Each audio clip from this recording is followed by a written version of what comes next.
Мінекей қыздар, түйініміздің екі жағын тігіп шықтық, бірдей қылып.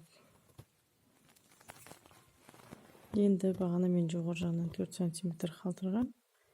Осы сантиметрді қайырам. Былай қайырамын. Мына лентаны міне мынандай ілгіштері бет жағына шығып тұру керек. Теріс тігіп алмау керек. Мына жағы теріс. Міне мына жағы оң. Енді осының бас жағын кішкене бүктейміз. Жаңағы 4 сантиметрді.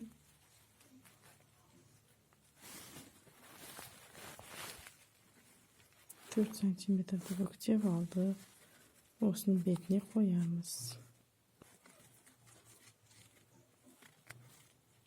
Бетіне қоямыз да тура шетінен тағы да тігеміз.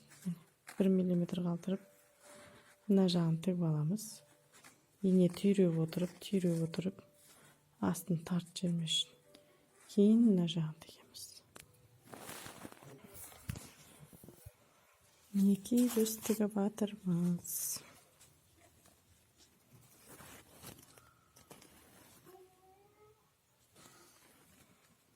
Мына жағын тігіп алдық.